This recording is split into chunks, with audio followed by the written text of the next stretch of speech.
ஓ, ஒன்றும் இல்லைங்க, ஷாக் அடிச்சிருச்சு. அதாவது எலக்ட்ரிசிட்டி பாஸ் ஆகிடுச்சு. எலக்ட்ரிசிட்டின்னு சொல்லக்கூடாது, பரிசுத்த ஆவியானவர். என்ன இவர் இப்படி சொல்கிறாரு அப்படின்னு நினைக்கிறீங்களா? உண்மைதாங்க. ஜெகோவா விட்னஸஸ் பரிசுத்த ஆவியானவரை ஒரு எலக்ட்ரிசிட்டியாக தான் கன்சிடர் பண்ணுறாங்க. பைபிள் அப்படி தான் சொல்லுதா.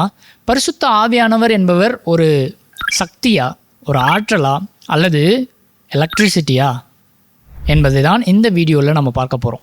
அதாவது பரிசுத்த ஆவியானவர் என்பவர் ஒரு ஆழ்த்துவமுடைய தேவன் கிடையாது அப்படின்றது தான் இவங்களுடைய வாதம், இவங்களுடைய நம்பிக்கையும் அதுதான். ஆழ்த்துவம் அப்படின்னு நான் சொல்லும்போது, he is not a personality. நம்மக்கிட்ட எப்படி மனுஷத்தன்மை, யோசிக்கிறோம், சிந்திக்கிறோம், பேசுகிறோம், நம்மளுடைய உணர்ச்சிகள்லாம் நம்ம வெளிக்காட்டுறோம்ல, இந்த ஒரு தன்மை எல்லாம் இல்லாதவர் தான் பரிசுத்த ஆவியானவர் என்று நம்புகிற ஒரு கூட்டம் ஜெகோவா விட்னஸஸ். இன்னும் பல பேர் அப்படி தான் நம்புகிறாங்க. ஜெகோவா விட்னஸஸ் மட்டும் கிடையாது. ஆனால் இந்த பாட்காஸ்ட் முழுக்க ஜெகோவா விட்னஸஸ் அவர்களுடைய உபதேசம் அதை தான் பார்த்துட்ருக்கிறனால அவர்களுடைய போதனைக்குள்ளாக இதுவும் வந்து விடுகிறது. அதனால் இதை நம்ம பார்க்க வேண்டியது ரொம்ப அவசியம். ஸோ அப்போது இவங்க சொல்கிறது போல் பரிசுத்த ஆவியானவர் என்பவர் ஒரு ஆற்றலா, சக்தியா அப்படின்னு நம்ம பார்க்க போகிறோம். வேதம் என்ன சொல்லுகிறது அப்படின்றதுக்கு முன்னாடி இவங்க எதனால் இந்த ஒரு முடிவுக்கு வந்திருக்கிறாங்க அப்படின்றத நம்ம ஃபஸ்ட்டு பார்க்கலாம். பரிசுத்த ஆவியானவர் ஒரு நபர்த்துவமுடைய தேவன் கிடையாது. அவர் ஒரு சக்தி, மின்சாரத்தை போன்றவர் தான் அந்த பரிசுத்த ஆவியானவர். காரணம் அந்த பேர்லேயே இருக்குது என்னென்னா பரிசுத்த ஆவி. நாம தான் பரிசுத்த ஆவியானவர் என்று சொல்லுகிறோம். அது தப்பு. அவங்க சொல்கிறது அது பரிசுத்த ஆவி.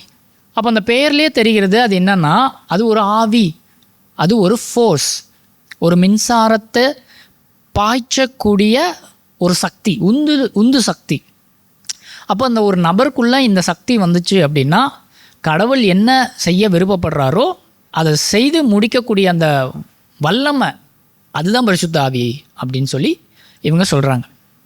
ரெண்டாவது, இவங்க பரிசுத்த ஆவியானவர் நபர்த்துவமுடைய தேவன் கிடையாது அப்படின்றதுக்கான ரீசன் இவங்க என்ன சொல்கிறாங்கன்னா, நம்ம அப்போஸ்தலர் நடபடிகள் புஸ்தகத்தை நம்ம வாசிக்கும்போது பரிசுத்த ஆவியானவர் அப்போ வராரு. அப்போ வரும்போது பல ஜனங்களில் நிரப்புறாரு அப்படின்னு சொல்லி நம்ம வாசிக்கிறோம். அந்த வேர்டை நீங்கள் பாருங்களேன், நிரப்புறாரு அப்படின்ற வேர்டு நம்ம வாசிக்கிறோம். அந்த வார்த்தை என்ன சொல்லுது? நிரப்புகிறது. ஒரு நபராக இருந்தால் இந்த விஷயம் சாத்தியமா? இதே ஒரு ஆவி அப்படின்னு நினச்சி பாருங்களேன். ஒரு எலக்ட்ரிசிட்டியாக இருந்துச்சுன்னா நினச்சி பாருங்களேன். இப்போ நிறைய பேர் இருக்காங்க.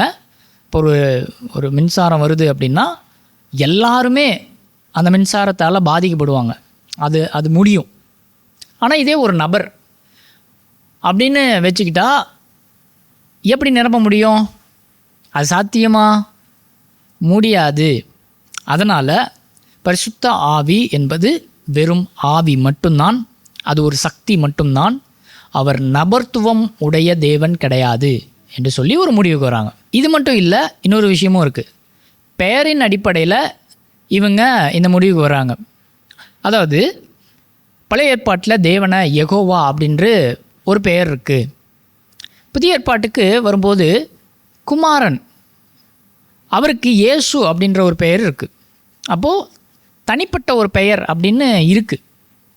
இப்போ பிதாவுக்கும் இருக்குது, குமாரனுக்கும் இருக்குது. ஆனால் பரிசுத்த ஆவியானவருக்கு மட்டும் பெயர் இல்லை, பரிசுத்த ஆவி அப்படின்னு தான் நம்ம வாசிக்கிறோம். ஸோ இவருக்கு பெயர் இல்லாதனால இவர் ஆவியாகத்தான் இருக்க முடியும், அதுதான் சாத்தியம் அப்படின்னு சொல்லி இந்த முடிவுக்கு வந்துட்டாங்க. சரிங்களா? இன்னொரு விஷயம் இன்னொன்றும் இருக்குது. என்னென்னா இது ரொம்ப முக்கியம். கிராமட்டிக்கலாக இவங்க போகிறாங்க. சில இடத்துல நம்ம பரிசுத்த ஆவியானவரை அவர் அப்படின்னு அந்த வார்த்தை வரும். அப்போஸ்தலர் நடபடிகள் 5வது அதிகாரத்தில் அனனியா சப்பீரால் அந்த கேரக்டர்ஸ் வருவாங்க. அங்கே தேவனிடத்தில் போய் பேசிடுவாங்க. அப்போ பேதுரு சொல்லுவார், நீ தேவனிடத்தில் போய் பேசியிருக்க, பரிசுத்த ஆவியானவரை அவரை சொல்லியிருப்பார். அந்த இடத்துல சொல்லும்போது அவர் அப்படின்ற வார்த்தை வந்துடும். ஸோ இங்கே பரிசுத்த ஆவியானவரை அவர் அப்படின்ற வார்த்தையை பயன்படுத்துகிறத நம்ம பார்க்குறோம். ஸோ இந்த மாதிரி இங்கே மட்டும் கிடையாது, புதிய ஏற்பாட்டில் சில புத்தகங்களையும் நம்ம அந்த மாதிரி தான் வாசிப்போம். அப்போ இந்த மாதிரிலாம் இருக்கே, இப்படி இருக்கும்போது எப்படி நீங்கள் வந்து அது ஆவி அப்படின்னு சொல்ல முடியும்? இப்போ நாம் இன்னொருத்தரை வந்து அவர், அவள் அப்படின்னு நம்ம சொல்லும்போது அது ஆவியாக நம்ம கன்சிடர் பண்ண மாட்டோம். அது அப்படின்னு சொன்னால் தான் அது ஆவியாக கன்சிடர் பண்ணுவோம். அதை தான் நம்ம அப்படி தான் நம்ம சொல்லி பழக்கம். இப்போ கரண்ட் வந்துருச்சு அப்படின்னா அது வந்துருச்சு அப்படின்னு நம்ம சொல்லுவோம். அவர் வந்துட்டார் அப்படின்னு நம்ம சொல்லுவோமா? இல்லை. சக்தி ஏதாவது வந்துருச்சு அப்படின்னா அந்த சக்தி வந்துருச்சு, அது வந்துருச்சு அப்படின்னு தானே சொல்லுவோம். அவர் வந்துட்டாரு அப்படின்னு நம்ம சொல்லுவோமா? இல்லை. ஆனால் இங்கே வந்து அவர் அப்படின்னு வருதே, இதுக்கு எப்படி நீங்கள் பதில் சொல்லுவீங்க அப்படின்னு நீங்கள் கேட்டிங்கன்னா அவங்க என்ன பதில் சொல்கிறாங்க? பழைய ஏற்பாட்டு புஸ்தகத்தை நம்ம வாசிக்கும் போது, குறிப்பாக ஆதியாகம புஸ்தகத்தில் பாவத்தை பர்சானிஃபைட் பண்ணியிருக்கோம். அதாவது இவங்க என்ன சொல்கிறாங்க? உருவகப்படுத்தி இருக்கிறத நீங்கள் பார்க்க முடியும். வசனம் இப்படியே சொல்லுது, பாவம் வாசற்படியிலே படுத்து இருக்கும் அப்படின்னு வசனம் வருது. அப்போ பாவத்துக்கு உருவம் இருக்கா? இல்லை. பாவத்துக்கு ஏதாவது நாம் எப்படி இருக்கிறோமோ அந்த மாதிரி ஏதாவது அது யோசிக்குதா? அல்ல வேறு ஏதாவது அது பண்ணுகிற அந்த சக்தி இருக்குதா? எதுவுமே இல்லை. பாவம் என்பது மாரல் விஷயம், அதுக்கு உருவம் இல்லை. அதுதான் உண்மை. இப்போ அப்படி இருக்கும்போது பைபிள் எப்படி பாவம் வாசப்படியில் படுத்திருக்கும் அப்படின்னு சொல்லுது? இங்கே மட்டும் நீங்கள் பார்க்க முடியாது.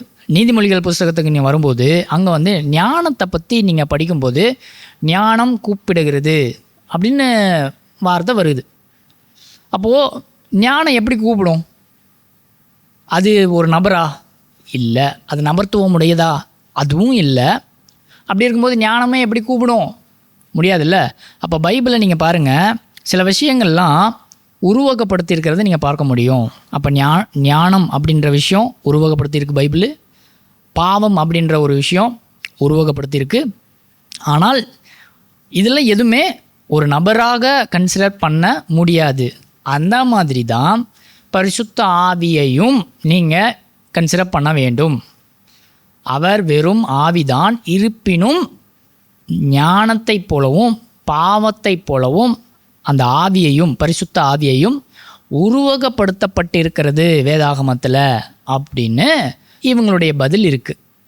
ஓகே, ரொம்ப கேர்ஃபுல்லாக நம்ம இதில் வந்து நம்ம புரிஞ்சுக்கல அப்படின்னா இவங்களுடைய போதனையில் சாதாரண மக்கள், பைபிளை படிக்காமல் இருக்கிற மக்கள் கண்டிப்பாக இவங்களுடைய போதனையில் சிக்கிடுவாங்க அப்படின்றதுல எந்த வித சந்தேகமும் கிடையாது. இப்போ நம்ம பார்த்தது அவங்களுடைய வாதம், அவங்க என்ன சொல்கிறாங்க, எதனால் இந்த மாதிரி நம்புகிறாங்க அப்படின்றது மட்டும்தான்.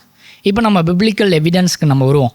வேதம் என்ன சொல்லுது? அறிவார்ந்த ரீதியாக நம்ம ஃபஸ்ட்டு யோசிக்க வேண்டியது ஒரு ஃபோர்ஸ், ஒரு சக்தி அப்படின்னு நீங்கள் எடுத்துக்கிட்டிங்கனாலே அதற்கு ஆழ்த்துவ ரீதியான பண்புகள் கண்டிப்பாக இருக்காது. ஸோ நான் யூஸ் பண்ணுற வேர்டு உங்களுக்கு புதுசாக இருக்கலாம், பட் நான் என்ன சொல்ல வரேன்னா, நாம் வந்து யோசிக்கிறோம், நமக்கு யோசிக்கும் திறன் இருக்குது. நாளைக்கு பிளான் போடுறோம், அந்த பிளான் போடுற திறன் இருக்குது. சரிங்களா? இதெல்லாம் நம்மளை என்னவா காட்டுதுன்னா, நான் வந்து ஒரு நபர்த்துவம் உடையவன் அப்படின்னு காட்டுது. இதெல்லாம் விலங்குகளுக்கு கிடையாது. ஸோ அது வந்து நாளைக்கு எந்திரிக்கும், அடித்து சாப்பிடும், முடிஞ்சிடும். அது எந்த ஒரு பிளானும் பண்ணாது, எந்த ஒரு சித்தமோ அதுக்கு கிடையாது. பட் நமக்கு இருக்குது. இப்போ நான் சொன்ன பண்புகள் தான் மற்றதையும் நம்மளையும் வேறு பிரித்து காட்டுது. அதனால தான் நம்ம மனுஷங்க அப்படின்னு நம்ம சொல்கிறோம். அப்போ இந்த மாதிரி ஒரு பண்புகள் ஒரு ஃபோர்ஸுக்கிட்ட கட்டாயமாக இருக்கிறதுக்கு வாய்ப்பே கிடையாது. எலக்ட்ரிசிட்டி யோசிக்க முடியுமா? அதுக்கு சித்தம் இருக்கா? நாளைக்கு இந்த வீட்டுக்கு தான் நம்ம கரண்ட்டு நம்ம பாஸ் ஆகணும் அப்படின்னு யோசிக்குமா? அந்த திறன் இருக்கா? இல்லை. ஆனால் பைபிள் என்ன சொல்லுதுன்னா, பரிசுத்த ஆவியானவருக்கு இந்த மாதிரியான பண்புகள் இருக்குது அப்படின்னு சொல்லுது. முதலாவது, பரிசுத்த ஆவியானவருக்கு அறிவு இருக்கிறது என்பதை நம்ம பைபிளில் பார்க்க முடியும். 1 கொரிந்தியர் 2வது அதிகாரம் 10வது வசனத்தில். அது மட்டும் இல்லை, ரோமர் 8வது அதிகாரத்துலேயும் ஆவியானவர் தேவனுடைய ஆழங்களை ஆராய்ந்து அறிகிறார் அப்படின்ற வார்த்தை வருது. ஆராய்ந்து அறிகிறார், இது ரொம்ப முக்கியம். அறிகிறதுக்கு அப்படின்னாலே அந்த இடத்துல ஒரு அறிவு வேணும். ஓகே, இப்போ நான் பேசுகிறது வந்து கண்டிப்பாக நீங்கள் ஏற்றுக்கொள்ளுங்கிறீங்களோ இல்லையோ, இவன் சொல்கிறது உண்மைதானா அப்படின்றத யோசிப்பீங்கள்ல. அந்த யோசனை பண்ணுறதுக்கே அறிவு அப்படின்ற ஒரு பண்பு இருந்துச்சுன்னா தான் அது சாத்தியம். இல்லை அப்படின்னா நம்ம யோசிக்க மாட்டோம். அதனால தான் சில பேர் திட்டுவாங்க, உனக்கு அறிவு இருக்கா அப்படின்னு. ஏன்னா இருந்துச்சு அப்படின்னா நீ யோசிச்சிருப்ப. ஓகே, அந்த பண்பு இருக்கணும். பரிசுத்த ஆவியானவருக்கு அந்த அறிவு அப்படின்ற விஷயம் இருக்குது. அவர் ஆராய்ந்தறிகிறார் அப்படின்ற வார்த்தையை பைபிள் சொல்லுது, அது பயன்படுத்துது பாருங்கள். ஸோ மின்சாரத்துக்கு, எலக்ட்ரிசிட்டிக்கு சிந்திக்க முடியாது, அந்த பண்பு கிடையாது, அந்த ஆற்றல் கிடையாது. சிந்திக்கும் ஆற்றல் எந்த ஒரு சக்திக்கும் கிடையாது. ஒரு நபர்த்துவமாக இருந்தால் மட்டுமே அது சாத்தியம். So holy spirit has a mind. ரெண்டாவது உணர்ச்சி, எமோஷன்ஸ். எபேசியர் 4:30 தேவனுடைய பரிசுத்த ஆவியை விசனப்படுத்தாதிருங்கள் அப்படின்னு சொல்லி பைபிள் சொல்லுது. விசனப்படுத்துறது. So do not grieve the holy spirit. விசனப்படுத்துறதுன்னா எப்படி, புரியல. இப்போ நான் சொல்கிறேன் அப்படின்னா ஏதோ ஒரு விஷயம் உங்களுக்கு காயப்படுத்துதுன்னா நீங்கள் அதை நீங்கள் வெளிக்காட்டுவீங்கல்ல, அதுதான் எமோஷன், அதுதான் உணர்ச்சி. ஒரு நபர்த்துவமாக இருந்தால் மட்டும்தான் அந்த உணர்ச்சியை காட்ட முடியும். எலக்ட்ரிசிட்டிக்கு அது கிடையாது. எலக்ட்ரிசிட்டி, ஒரு வேளை நான் ஒரு ஒயரை நான் தொட்டுட்டேன் அப்படின்னா, அது என்ன ஷாக் அடிச்சிருச்சு அப்படின்னா, அச்சோ நான் ஷாக் கொடுத்துட்டேனே அப்படின்னு சொல்லி அது ஃபீல் பண்ண போதா அந்த எலக்ட்ரிசிட்டி? அந்த திறன் இருக்கா? கிடையவே கிடையாது. பட் பைபிள் என்ன சொல்லுதுன்னா, த ஹோலி ஸ்பிரிட் ஹேஸ் எமோஷன்ஸ். அவர் உணர்ச்சிகளுடைய தேவனாக இருக்கிறார் அப்படின்னு சொல்லி பைபிள் காட்டுது. ஸோ ஒரு சக்தியால் துக்கப்பட முடியாது, ஒரு ஆற்றலால் துக்கப்பட முடியாது. இது மட்டும் இல்லை, வில் பவரும் இருக்க வேண்டும். 1 கொரிந்தியர் 12:11 ஆவியானவர் ஆவிக்குரிய வரங்களை தமது சித்தத்தின்படியே பகிர்ந்து கொடுக்கிறார் அப்படின்னு நம்ம வாசிக்கிறோம். தமது சித்தத்தின்படி யார்? பரிசுத்த ஆவியானவர் ஜனங்களுக்கு கொடுக்குறார். அப்போ தமது சித்தம் அப்படின்னு வரும்போது த வில் பவர் வந்துடுது. சித்தமுடைய பண்பு, நான் என்ன செய்யணும் அப்படின்றது நான் யோசித்து வச்சு பிளான் பண்ணி செய்கிற ஒரு விஷயம். இது பரிசுத்த ஆவியானவர்கிட்ட இருக்குது, இதை பைபிள் சொல்லுகிறது. அப்போ சாதாரண ஒரு எலக்ட்ரிசிட்டிக்கு, ஒரு ஒரு ஒரு உணர்ச்சியற்ற ஒரு ஆற்றலுக்கு, ஒரு சக்திக்கு இது இருக்கிறதுக்கு வாய்ப்பே கிடையாதுங்க. Not possible at all. ஒரு பர்சன் கூட வாய்ப்பில்லை. இப்போ நான் சொன்ன விஷயங்கள் எல்லாமே ஒரு நபராக இருந்தால் மட்டுமே, அதாவது ஒரு நபர்த்துவம் உடைய தேவனாக இருந்தால் மட்டுமே இது சாத்தியம். ஓகே, பட் பைபிள் இது எல்லாமே சாத்தியம் என்று சொல்லி தான் காட்டுகிறது. அவர் ஒரு நபர்த்துவமுடைய தேவன் என்பதை தான் காட்டுகிறது. ஒருவேளை இதை பார்த்து கொண்டு இருக்கிற ஜெகோவா விட்னஸஸ், நீங்கள் சொல்கிறதெல்லாம் ஏற்றுக்கொள்ள முடியாது, இது இட்ஸ் நாட் அக்செப்டபிள், நீங்கள் சொல்கிற வாதம்லாம் தப்பு அப்படின்னே நீங்கள் வைத்து கொண்டாலும், இதெல்லாம் முன்ன சொன்ன மாதிரி உருவகப்படுத்தியிருக்கிறாங்க அப்படின்னே நீங்கள் எடுத்துக்கொண்டாலும், பரிசுத்த ஆவியானவரே, அது உங்கள் பாஷையில் சொல்லணும் அப்படின்னா பரிசுத்த ஆவியே என்ன சொல்லுகிறது என்று சொல்லி வசனத்தில் பார்ப்போமா? அப்போஸ்தலர் நடபடிகள் 13:2 ஆவியானவர் பேசுகிறாரு. ஆற்றல் பேச முடியாது, பட் அவரே பேசுகிறாரு. இதிலிருந்தே நமக்கு தெரியணும் அது வெறும் ஆற்றல் கிடையாது, அவர் ஒரு நபர்த்துவமுடையவர் அப்படின்றது. சரி, பரவாயில்ல, இருந்தாலும் அந்த வசனத்தையும் நம்ம முடிச்சிருவோமே. பர்னபாவையும் சவுலையும் நான் அழைத்த வேலைக்காக எனக்கு பிரித்து விடுங்கள் என்று கூறுறார். நான், எனக்கு அப்படின்ற வார்த்தைகளை கவனிங்க. ஒரு நபராக இருந்தால் மட்டுமே, நபர்த்துவமுடைய ஒரு ஆளாக இருந்தால் மட்டுமே தான் இந்த மாதிரி வார்த்தைகளை பயன்படுத்த முடியும். இது வெறும் உருவகப்படுத்தலை. அவர் நான் என்றும் எனக்கு அப்படின்றும் தெளிவாக சொல்கிறார். ஸோ இது ஒரு சக்தி பயன்படுத்த முடியாது, ஆக்சுவலாக பேசவே முடியாது. பட் இந்த வார்த்தைகள் எல்லாம் பரிசுத்த ஆவியாகிய தேவன் பயன்படுத்துகிற விஷயத்தை நீங்கள் பார்க்கணும். ஸோ பைபிள் ஆரம்பத்துலேருந்து முடிவு வரைக்கும் நம்ம பரிசுத்த ஆவியானவரை பற்றி படிக்கும் பொழுது அவர் என்ன செய்கிறாரு, அவர் எப்படிப்பட்டவர் அப்படின்றத பார்க்க முடியுது. ஸோ ஜெகோவா விட்னஸஸ் அண்ட் பரிசுத்த ஆவியானவர் வெறும் ஒரு ஆவிதான் அப்படின்னு நம்புகிறவர்கள் யாராக இருந்தாலும் சரி, பரிசுத்த ஆவியானவரை எப்படி பைபிள் சொல்லுகிறது என்று சொல்லி வசனத்தை நீங்கள் வாசிங்க. பைபிள் என்ன சொல்லுகிறது என்பதை விசுவாசிங்க. இந்த வீடியோ உங்களுக்கு கண்டிப்பாக ஹெல்ப்ஃபுல்லாக இருந்திருக்கும் அப்படின்னு நான் நம்புகிறேன். உங்களுக்கு யூஸ்ஃபுல்லாக இருந்துச்சு அப்படின்னா கமெண்ட் பண்ணுங்கள், இந்த வீடியோவை ஹைப் பண்ணுங்கள், மற்றவங்களுக்கும் ஷேர் பண்ணுங்கள். ஸோ வேறு ஒரு டாப்பிக்கில் நம்ம நெக்ஸ்ட் வீடியோவில் நம்ம பார்க்கலாம்.